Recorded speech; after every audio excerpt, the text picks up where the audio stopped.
1 ଅଗଷ୍ଟରୁ ଲାଗୁ ହେବାକୁ ଯାଉଛି ନୂଆ ଯୋଜନା। ଘରୋଇ କ୍ଷେତ୍ରରେ କାମ କରୁଥିବା କର୍ମଚାରୀଙ୍କ ପାଇଁ ହେବ ଲାଭଦାୟକ। ତେବେ କ'ଣ ରହିଛି ସମ୍ପୂର୍ଣ୍ଣ ଅପଡେଟଟି ଆସନ୍ତୁ ଜାଣିବା। ତା ପୂର୍ବରୁ ଭିଡିଓଟିକୁ ଲାଇକ୍ ଆଉ ସେୟାର କରି ଚ୍ୟାନେଲଟିକୁ ସବସ୍କ୍ରାଇବ କରିବା ପାଇଁ ଅନୁରୋଧ। କର୍ମଚାରୀ ଭବିଷ୍ୟନିଧି ପାଣ୍ଠି ସଂଗଠନ ଯଥା ଇପିଏଫ୍ଓ ସହକାରୀ କମିଶନର ମନୋଜ ପଟେଲ ଏବଂ ପ୍ରବର୍ତ୍ତନ ଅଧିକାରୀ ଦିନେଶ ଗର କହିଛନ୍ତି ଯେ କେନ୍ଦ୍ର ସରକାର ଘରୋଇ ପ୍ରତିଷ୍ଠାନରେ କାର୍ଯ୍ୟରତ କର୍ମଚାରୀଙ୍କ ଉନ୍ନତି ପାଇଁ ପ୍ରଧାନମନ୍ତ୍ରୀ ଇଏଲ୍ଆଇ ଯୋଜନା ଆରମ୍ଭ କରିଛନ୍ତି।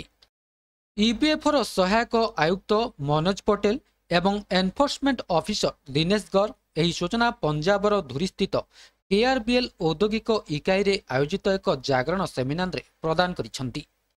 ଏହି ଯୋଜନା ଅନୁସାରେ ଔଦ୍ୟୋଗିକ ଇକାଇମାନଙ୍କ ପାଇଁ 4 ବର୍ଷ ଏବଂ ଅନ୍ୟାନ୍ୟ ନିଯୁକ୍ତିଦାତାଙ୍କ ପାଇଁ 2 ବର୍ଷ ପାଇଁ ଏହା ଲାଗୁ ହେବ।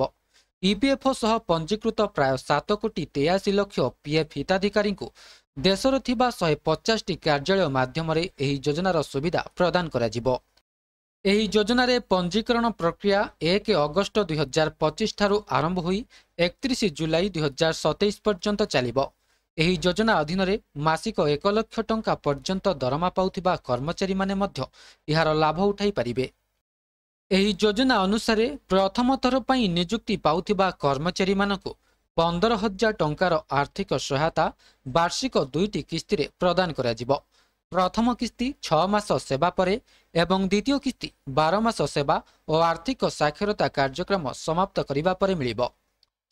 ଏହା ସହିତ ନିଯୁକ୍ତିଦାତାମାନଙ୍କୁ ଅତିରିକ୍ତ କର୍ମଚାରୀ ନିଯୁକ୍ତି ପାଇଁ ମାସିକ 3,000 ଟଙ୍କା ପର୍ଯ୍ୟନ୍ତ ପ୍ରୋତ୍ସାହନ ରାଶି ମିଳିବ, ଯାହା ଉତ୍ପାଦନ କ୍ଷେତ୍ର ପାଇଁ 4 ବର୍ଷ ପର୍ଯ୍ୟନ୍ତ ବୃଦ୍ଧି କରାଯାଇଛି। ଏହି ଯୋଜନାର ମୁଖ୍ୟ ଉଦ୍ଦେଶ୍ୟ ହେଉଛି ରୋଜଗାର ସୃଷ୍ଟି, ସାମାଜିକ ସୁରକ୍ଷା ଏବଂ ଆର୍ଥିକ ସାକ୍ଷରତାକୁ ପ୍ରୋତ୍ସାହନ ଦେବା। ଏହା 2 ବର୍ଷରେ 3,50,00,000ରୁ ଅଧିକ ନୂତନ ରୋଜଗାର ସୃଷ୍ଟି କରିବାକୁ ଲକ୍ଷ୍ୟ ରଖିଛି, ଯେଉଁଥିରେ 1,92,00,000 ପ୍ରଥମ ଥର ପାଇଁ କାର୍ଯ୍ୟବଳରେ ପ୍ରବେଶ କରୁଥିବା କର୍ମଚାରୀ ହେବେ। ଏହି ଯୋଜନାରେ 99,446 କୋଟି ଟଙ୍କାର ବ୍ୟୟ ନିର୍ଦ୍ଧାରଣ କରାଯାଇଛି ବୋଲି କୁହାଯାଇଛି।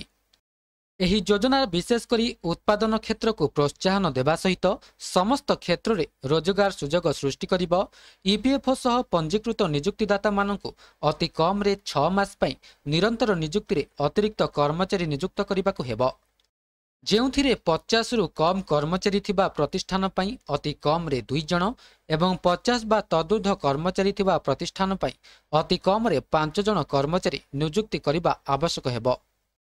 ଏହି ଯୋଜନା କର୍ମଚାରୀ ଓ ନିଯୁକ୍ତିଦାତା ଉଭୟଙ୍କ ପାଇଁ ଲାଭଦାୟକ ହେବ ବୋଲି ଆଶା କରାଯାଉଛି।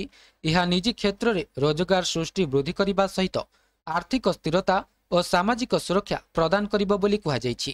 ତେବେ ଏହା ଥିଲା ସମ୍ପୂର୍ଣ୍ଣ ଅପଡେଟଟି। ଭିଡ଼ିଓଟି ଭଲ ଲାଗିଥିଲେ ଭିଡ଼ିଓଟିକୁ ଲାଇକ୍ କରନ୍ତୁ, ସେୟାର କରନ୍ତୁ ଏବଂ ଚ୍ୟାନେଲଟିକୁ ସବସ୍କ୍ରାଇବ କରିବାକୁ ଭୁଲନ୍ତୁ ନାହିଁ।